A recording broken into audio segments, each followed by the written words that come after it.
अस्सलाम वालेकुम। आज हम लोग इंशाल्लाह डिस्कस करेंगे कि हमारा उर्दू का पेपर किस तरह का होता है और हम लोगों ने इसको अटैम्प्ट कैसे करना होता है और हम लोग इसमें मैक्सिमम टू मैक्सिमम मार्क्स कैसे ले सकते हैं। तो फर्स्ट ऑफ़ ऑल अगर हम लोग बात करें सेक्शन ए की, तो सेक्शन ए में हमारे पास 20 MCQs होते हैं।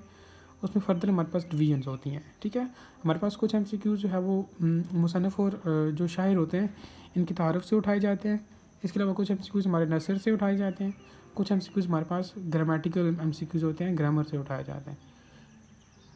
तो अगर हम लोग तारफ़ की बात करें जो मुसन्निफ़ का या शायर का होता है, तो उधर से मोस्ट ऑफ़ द केसेस या तो उन्होंने उसकी डेट ऑफ बर्थ से डेट ऑफ डेथ पूछी होती है, या तो फिर उन्होंने उसके वालिद का नाम पूछा होता है, या तो फिर उन्होंने उसमें हमसे कोई उसका अहम कारनामा जो है वो, या उसका कोई ज़िंदगी के अहम जो है वो मौजू उसके बारे में पूछा होता है, या फिर लास्ट में हमारे पास उन्होंने एक और जो है वो क्वेश्चन इस तरह से आता है कि तसनीफ़ के रिलेटेड होता है कि इनमें से कौन सी तसनीफ़ इल्लामा इकबाल की है, या हमसे क्या नाम एक तसनीफ़ दी जाती है और पूछा जाता है कि ये किस शायर की, ये किस मुसन्निफ़ की है। इसके अलावा अगर हम लोग नज़म की बात करें, नज़म और गज़ल की, तो उसमें से हमारे पास जो MCQs होते हैं वो इस तरह से होते हैं कि अक्सर उन्होंने या तो आपको एक मिसरा दिया जाता है या आपको एक शेर दिया जाता है और पूछा जाता है कि ये किस शायर का है, तो वो आप लोगों ने बताना होता है, या फिर आप लोगों को जो है वो एक मिसरा दिया जाता है, उसमें से एक वर्ड मिसिंग होता है तो वो पूछा होता है। इसके अलावा तीसरी तरह के जो क्वेश्चन होते हैं वो ग्रामेटिकल पोर्शन में से उठाए होते हैं उन्होंने। अक्सर उन्होंने उसमें डेफिनेशंस वगैरह पूछी होती हैं। इसके अलावा अगर हम लोग बात करें तो इस तरह से MCQ होता है कि वो कौन सा शेर होता है जिसमें शायर अपना तहल्लुस इस्तेमाल करता है, इस तरह का MCQ होता है। या गज़ल के पहले शेर को क्या कहते हैं, या हम आवाज़ अल्फाज के मजमू का क्या कहा जाता है, इस तरह से होता है। ठीक है, तो आप लोगों ने कोशिश ये करनी है कि आप लोगों ने यहाँ से 20 में से 20 MCQs पूरे सही करने हैं। ठीक है, अब उर्दू के पेपर में अब अगर हम लोग क्वेश्चन सिलेक्शन की बात करें तो हमारी क्वेश्चन सिलेक्शन बहुत ही अच्छी होनी चाहिए। अगर क्वेश्चन सिलेक्शन अच्छी नहीं होगी तो हमारे मार्क्स नहीं आएंगे। अक्सर स्टूडेंट्स क्या करते हैं, वो पेपर तो अच्छा देकर आ जाते हैं लेकिन मार्क्स नहीं आते। वजह क्या होती है कि उनकी क्वेश्चन सिलेक्शन अच्छी नहीं होती। क्वेश्चन सिलेक्शन का अच्छा होना बहुत ज़रूरी है। अब उर्दू के पेपर में कुछ क्वेश्चन उन्होंने इस तरह के डाले होते हैं जिसमें फिर वो बाद में मार्क्स नहीं देते। जिस तरह से इस क्वेश्चन में हम लोग देखें तो अक्सर उन्होंने एक सेंटेंस दिया होता है और बाद में बोलते थे कि उसकी वजाहत करें। इस तरह क्वेश्चन को आप लोग अवॉइड किया करें। इसके अलावा हमारे पास उन्होंने खुलासा दिया होता है, इस क्वेश्चन को अवॉइड किया करें। और जैसा यहाँ पर इस क्वेश्चन की देखें कि आपको वो जो है ख्वाजा मीरदाद की गज़ल का कौन सा शेर पसंद है और क्यों। अब इस तरह के जो क्वेश्चन होते हैं इसको आप लोग अवॉइड किया करें। हाँ, अगर आपके पास और कोई ऑप्शन नहीं है तो आप लोग फिर इनको अटैम्प्ट कर सकते हो, लेकिन अगर आपको बाकी क्वेश्चन आता है तो आप लोग फिर इनको स्किप कर दिया करें। और कोशिश ये करें जो हमारे पास ग्रामर के क्वेश्चन होते हैं, डिफरेंट डेफिनेशन जो उनकी मिसालें पूछी होती हैं, तो वो क्वेश्चन आप लोग मस्ट अटैम्प्ट कर लिया करें क्योंकि उनमें वो आपको सॉलिड मार्क्स देते हैं। इसके अलावा अक्सर आप लोगों को जुमले दिए जाते हैं, ये क्वेश्चन भी आप लोग मस्ट अटैम्प्ट कर लिए करें अगर आपको आते तब, तो इसमें भी जो है वो आपके सॉलिड मार्क्स होते हैं। ठीक है, और इसके अलावा जो आपकी जो नसर से क्वेश्चन होते हैं कोशिश ये करें कि इनमें आप लोग हेडिंग दे दिया करें। अगर आप लोग फर्दर इसमें ज़्यादा हेडिंग नहीं दे सकते तो कम से कम मेन हेडिंग मस्ट दे दिया करें ताकि एग्जामिनर को आसानी हो, उसे पता लगे कि यार बच्चे ने कौन सा क्वेश्चन अटैम्प्ट किया हुआ है। अब हमारे पास एक सैम्पल पेपर है, वो चेक कर लेते हैं। तो उर्दू पेपर में अगर हम लोग बात करें तो हम लोगों को चाहिए कि हम लोग फ़र्स्ट ऑफ़ ऑल क्वेश्चन का हवाला दें कि यार ये किधर से लिया हुआ है और किसने जो है वो उसको तहरीर किया है, यानी कि मुसन्निफ़ का नाम और उसके सबक वगैरह का नाम। बाकी इसके अलावा कुछ लोग इसमें महूज़ाज़ और इस तरह की बाकी 2-3 हेडिंग्स भी ऐड करते हैं, तो उनकी मेरे ख़्याल में ज़रूरत नहीं होती। बस आप लोग 2 चीज़ें मेंशन कर लें, दैट इज़ इनफ। ठीक है, और क्वेश्चन में कोशिश ये करें कि हेडिंग दिया करें। जिस तरह इसने जो है वो फ़र्स्ट ऑफ़ ऑल मियारी ज़िंदगी की हेडिंग दिया, ये मेन हेडिंग है।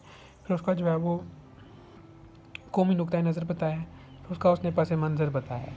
ठीक है, और नेक्स्ट पर देखते हैं। ये नेक्स्ट आप देख सकते हैं कि इसमें फिर उसने मेन हेडिंग दिया मियार ज़िंदगी को बुलंद करने के तरीके। फिर उसमें जो जो तरीके हैं फिर उसको फर्दर उसने हेडिंग के अंदर जो है वो लिखा हुआ है सबको। अब लाजमी नहीं है कि आप लोग भी इस तरह से हेडिंग दें, लेकिन कम से कम आप लोग इस तरह से कोशिश करें कि मेन हेडिंग आप लोग लाजमी दे दिया करें। ठीक है, और आप लोग अच्छा शायर का हवाला वगैरह आप लोग इस तरह से भी लिख सकते हो, और बाकी इसके अलावा मार्कर से हेडिंग देकर भी सबक का नाम, मुसन्निफ़ का नाम इस तरह आप लोग लिख सकते हो। अब ये लोक कहानी, ये उसकी डेफिनेशन है और डेफिनेशन को फिर उसने सेंट्रलाइज़ किया है। यहाँ पर मैं आप लोगों को एक चीज़ फिर बोलूँगा कि आप लोग कोशिश किया करें कि अगर आपकी राइटिंग अच्छी है तो आप लोग डार्क पेन यूज़ किया करें। उससे क्या होता है कि वो पेपर और ज़्यादा अट्रैक्टिव लगता है। अब ये उसने उर्दू के पेपर के अंदर हेडिंग्स दी हुई हैं।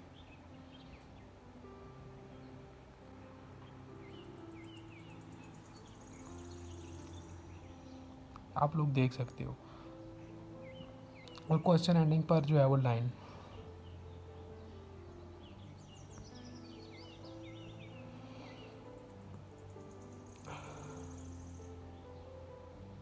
ये उसने ग्रामेटिकल पोर्शन में से कोई क्वेश्चन अटैम्प्ट किया है ग्रामर का, और आप देख लो मिसालें वगैरह, उसने एग्जांपल्स वगैरह कैसे दिए हैं, फिर उन एग्जांपल्स की आगे से फर्दर वजाहत भी की हुई है।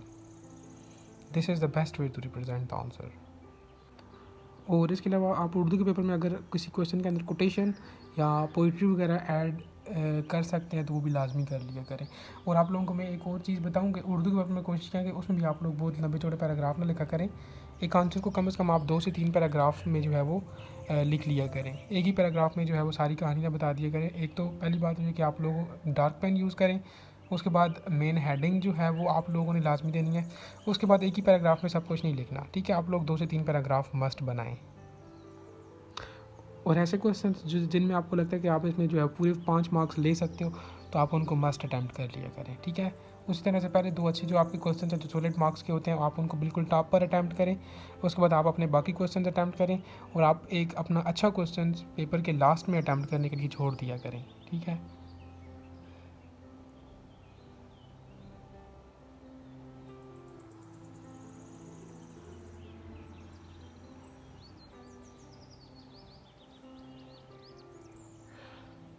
और डार्क पेन यूज़ करने का मकसद सिर्फ यही है कि उससे पेपर रफ़ नहीं लगता।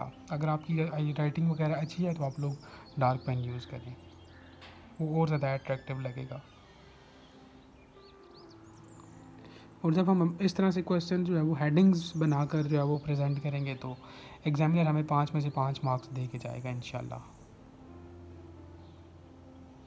क्योंकि हज़ारों की तादाद में पेपर्स होते हैं, तो फिर आप जब कोई एक बच्चा डिफरेंट वे में पेपर को जाकर प्रेजेंट करता है तो फिर एग्जामिनर उसे मार्क्स दे के जाता है। अच्छा, सेक्शन बी में तो हम लोग थोड़ी सी मेहनत करके हम लोग 45 टू 47 तक मार्क्स ले लेते हैं आसानी से, लेकिन असल टारगेट हमारा सेक्शन सी होता है। मार्क्स कटती सेक्शन सी से हैं। तो इसमें हमारे पास पहली बात तो ये टाइम की बात करें तो हमारे पास इसमें कम से कम हमारे पास 1 घंटा लाजमी होना चाहिए कि हम लोग इसको जो है वो सेक्शन सी को प्रेजेंट कर सकें, लिख सकें। अब इसको जो है वो जिस तरह से क्वेश्चन की सीक्वेंस यहाँ पर है तो आप लोगों ने उस तरह से अटैम्प्ट करना है, ठीक है। और सेकेंड ईयर की बात करें तो उसमें तो आपके पास जितना ज़्यादा आप मतलब कि maximum to maximum time section C के लिए बचा के रख सकते हैं तो आप लोग उसे बचा के रखें, क्योंकि आपके पास वहाँ पर ऐसे होता है वो 14 नंबर का होता है, तो उसमें आप लोगों ने अच्छी खासी डिटेल लिखनी होती है, कम से कम 11 से 12 मार्क्स लेने के लिए। अच्छा, अगर हम यहाँ पर अब बात करें तो आप लोगों ने उस तरह से पहले सबसे पहले साकुस बाग अटैम्प्ट कर लेना है, उसके बाद जो है वो नज़म या गज़ल की तशरीह। अब इसमें अक्सर स्टूडेंट्स का ये क्वेश्चन होता है कि क्या हम लोग नज़म और गज़ल की तशरीह को सेपरेटली जो है वो अटैम्प्ट करें या एक साथ ही। अब हमारे पास सेक्शन जीम आता है, उसमें हमारे पास सबसे पहले तो हम लोगों ने साकुस बाग ही अटैम्प्ट करना होता है। तो उसमें आप लोगों ने जो है वो क्वेश्चन नंबर लिख कर उसके बाद आप लोगों ने हेडिंग देनी है कि आप लोग अलीफ पार्ट अटैम्प्ट कर रहे हैं या बे पार्ट अटैम्प्ट कर रहे हो। फिर वो जो आप लोग अटैम्प्ट कर रहे हो तो उसका उस इक़्तिबास का स्टार्टिंग से थोड़ा सा हिस्सा और लास्ट से थोड़ा सा हिस्सा आप लोगों ने मेंशन करना होता है, ताकि एग्जामिनर को चेकिंग करने में आसानी हो, ठीक है, चेक करने में आसानी हो। उसके बाद फिर आप लोगों ने हवाला देना होता है। वैसे हवाला क्वेश्चन में नहीं लिखा होता कि आप लोग हवाला दें, सिर्फ ये लोग हम इंप्रेशन अच्छा डालने के लिए करते हैं, ठीक है। और जो हमारे बेसिक मार्क्स जो मेन मार्क्स होते हैं वो साकुस बाग और उसकी वजाहत के ही होते हैं। आप लोग जहाँ पर देख सकते हो कि उसने सिर्फ बोला है कि साकुस बाग के हवाले से किसी एक चीज़ की तशरीह करें, मीन्स दैट मार्क्स सिर्फ साकुस बाग और उसकी तशरीह करने के हैं, ठीक है। लेकिन अगर हम यहाँ पर देखें नज़म और गज़ल में तो उसने बोला कि शायर और मुसन्निफ़ का हवाला देते हुए किसी एक जूज़ की तशरीह करें, तो यहाँ पर हम लोगों ने शायर का हवाला लाजमी देना होता है, ठीक है। वहाँ पर ऊपर वाले क्वेश्चन में अगर आपको नहीं भी आता तो कोई मसला नहीं होगा, लेकिन कोशिश करें कि दे इंप्रेशन अच्छा पड़ता है। अभी हमारे पास एक पेपर है, इसमें सेक्शन जीम को देखा जाए तो हमारे पास आप लोगों ने फ़र्स्ट ऑफ़ ऑल क्या करना होता है कि इक़्तिबास आप लोगों ने सारा नहीं लिखना होता। फ़र्स्ट ऑफ़ ऑल आप लोग जब क्वेश्चन स्टार्ट करें तो आप लोग वहाँ पर ये भी मेंशन करो कि आप लोगों ने उसका अलिफ पार्ट अटैम्प्ट किया या बे पार्ट अटैम्प्ट किया है, ताकि एग्जामिनर के लिए आसानी हो। फिर उसके बाद आप लोगों ने जो इक़्तिबास लिखा है अटैम्प्ट करना चाह रहे हैं तो आप लोग उसका स्टार्टिंग में थोड़ा सा और दरमियान में डॉटेड लाइन्स और फिर उसका एंड वाला हिस्सा थोड़ा सा लिख लें। फिर उसके बाद लो बैठ ठीक है याद हो, हम यहाँ पर ये जो हवाला और मुसन्नफ़ का तारफ़ ऐड कर होते हैं, इसे इंप्रेशन अच्छा डालने के लिए कर रहे होते हैं, ठीक है। इसके ऐसा सच मार्क्स नहीं होते हैं, ठीक है। और अगर आप लोग सिर्फ हवाला भी मेंशन कर लेते हो तो ये भी हमारे पास काफ़ी होता है, ठीक है। और अगर कोई मुसन्नफ़ का तारफ़ लिखता भी है तो कोशिश करे कि बस 2 से 3 लाइनों में उसे जो है वो ख़त्म करे, ठीक है। क्योंकि मार्क्स इसके हैं नहीं, हमने मैक्सिमम टू मैक्सिमम जो है वो टाइम सेव करना है सेक्शन सी में, ठीक है। अब उसके बाद अगर हम लोग सियाक़ व सबाक़ की बात करें तो सियाक़ व सबाक़ में हमने तकरीबन 8 से 12 लाइनें जो है वो लिखनी होती हैं। तो बस, और इसमें हमने उस इक़्तिबास से हट कर फ़र्दर जो चैप्टर में बात हो रही होती है उसको जो मेंशन करना होता है। और वज़ाहत या तशरीह जो है वो कोशिश किया करें कि ये आप थोड़ी डिटेल में लिख लिया करें, कम से कम 1 पेज आपका हो, ठीक है। तो बस इसमें यही है। और इसमें हाईएस्ट मार्क्स अगर किसी की राइटिंग वगैरह अच्छी है तो उसे 8 दे देगा एग्ज़ामिनर, वरना मोस्टली वो 7 ही देगा, क्योंकि इसमें और ऐसा हम लोग कुछ लिख नहीं सकते ना। तो वो फिर एक जैसे पेपर जो है वो ऊपर नीचे आते हैं तो फिर एग्ज़ामिनर सबको 7 इस तरह से मार्क्स देते जाता है। अगर किसी में एक आध बच्चे की राइटिंग अच्छी आ जाती है तो हो सकता है फिर उसे वो 8 दे दे। अब यहाँ पर सेक्शन सी के अंदर ही जो हमारे पास दूसरा क्वेश्चन होता है वो नज़म और गज़ल की तशरीह का होता है। अब यहाँ पर आप लोग मेन क्वेश्चन देख लो कि शायर और मुसन्निफ़ का हवाला देते हुए किसी एक जुज़ की तशरीह करें, मतलब कि हम लोगों ने सिर्फ शायर का हवाला ही देना है, ठीक है। अब ये जो हम लोग यहाँ पर ये चीज़ कर रहे होते हैं, ये सिर्फ इंप्रेशन के लिए कर रहे होते हैं, मार्क्स सिर्फ इसके हैं हवाला के और इस तशरीह के हैं, ठीक है। अब यहाँ पर इसमें भी आप लोगों ने फर्स्ट ऑफ ऑल क्या करना है, क्वेश्चन नंबर लिख लेना है। उसके बाद आप लोग जो जुज़ अटैम्प्ट कर रहे हो अलीफ और बे, ताकि एग्जामिनर के लिए आसानी हो, ठीक है। आप लोगों ने इस तरह से पूरा जो है वो शेर नहीं लिख लेना। अगर आपके पास टाइम है तो लिख लें, वैसे कोशिश करें कि ना ही लिखें, क्योंकि हम लोगों ने तो maximum to maximum time save करना है, तो कोशिश करें कि ये चीज़ आप लोग ना ही लिखें। उसके बाद हवाला दे दें। उसके बाद अगर आपको शायर का तारफ़ आता है तो 1-2 लाइनों में लिख लें, 2 से 3 लाइनों में लिख लें। इतना लंबा चौड़ा लिखने की ज़रूरत नहीं है, क्योंकि मार्क्स उसके नहीं है, ठीक है। ये चीज़ आप लोग ज़हन में रख लो। और उसके बाद फिर मरकज़ी ख़्याल अगर आप लोग लिखना चाहते हो तो लिख लो, वेल एंड गुड। अगर आपको नहीं आता तो छोड़ दो, क्योंकि इसके मार्क्स तो नहीं है, मार्क्स तो तशरीह के हैं। और फिर तशरीह में फ़र्दर गज़ल नज़म वाला जो चलता है वो मैंने पहले आपको बता चुका हूँ। अगर गज़ल की आप लोगों ने अटैम्प्ट की वो तो आप लोग बिल्कुल जो है वो सेपरेटली तशरीह करोगे, लेकिन नज़म की आ गई तो वो फिर आप लोग साथ भी कर सकते हो। लेकिन मैं आप लोगों को ये सजेस्ट करूँगा कि आप लोगों से जो है वो अलग-अलग अटैम्प्ट करो, क्योंकि उससे जो है वो आपकी क्वेश्चन की लेंथ विड्थ भी ज़्यादा हो जाती है और एग्जामिनर फिर आपको और मार्क्स भी डिस्ट्रीब्यूट हो जाते हैं, 5-5 की बन जाती है। तो अगर वो आपको 4-4 भी देता है तो आपके ओवरऑल 8 बनते हैं। वैसे in most of the case जब आप लोग कंबाइन करके उसे लिखते हो तो वो 7 ही मार्क्स दे के जाता है। तो अगर इन केस आपके पास टाइम नहीं है तो फिर आप लोग कोशिश करो कि आप लोग बस उसे एक साथ ही अटैम्प्ट करो, ठीक है। और इसके अलावा फिर फ़र्दर तशरीह के अंदर अब हम लोगों ने मार्क्स तो उठाने हैं, तो उसमें आप लोग क्या कर लिया करो कि आप उसमें डिफरेंट कोटेशंस और पोइट्रीज़ वगैरह ऐड कर लिया करो। और यहाँ पर अगर मैं आप लोगों को एक और पर्सनल सजेशन भी दूँ तो आप लोग कोशिश किया करो कि स्टार्टिंग में अपना टाइम सेव कर लिया करो और लास्ट पे आके आप लोग गज़ल अटैम्प्ट किया करो, क्योंकि गज़ल में हम लोग ने तशरीह जो है वो सेपरेटली अटैम्प्ट करनी होती है और उसमें हम लोग मैक्सिमम टू मैक्सिमम जो है वो हवाले दे सकते हैं, ठीक है, शेर ऐड कर सकते हैं, तो उसमें फिर मार्क्स भी आ जाते हैं, ठीक है। क्योंकि अब नज़म में हम लोग उस तरह से एज सच बहुत ज़्यादा मतलब कि हवाला नहीं ऐड कर सकते, पोइट्रीज़ नहीं ऐड कर सकते, तो गज़ल जो है वो एक बेस्ट ऑप्शन होता है। और इसके अलावा बाकी जो हमारे पास वो जो क्वेश्चंस होते हैं दो, एक तो दरख्वास्त का होता है या हद का होता है, और दूसरा आप बीती दी जाती है या कभी कभार मुकालमा भी दे दिया जाता है, तो वो फिर हम लोग उस तरह से एज इट इज़ अटैम्प्ट करते हैं, उसमें कोई इतनी मतलब कि वो नहीं है। और उसमें बस एग्ज़ामिनर सबको 3-3 मार्क्स देता है। अगर हाँ किसी की राइटिंग अच्छी है तो उसको 4 दे देगा, वरना वो in most of the cases बस 3-3 मार्क्स ही दे के जा रहा होता है। और बस कोशिश करनी है कि आप लोग जहाँ से मार्क्स उठा सकते हो वहाँ से लाजमी उठाओ। स्पेशली सेक्शन बी के अंदर से हम लोग बहुत ज़्यादा मार्क्स उठा सकते हैं। सेक्शन सी के अंदर से हम लोग ये तशरीह और तशरीह से क्वेश्चन वाले जो क्वेश्चन है इसमें हम लोग मार्क्स उठा सकते हैं।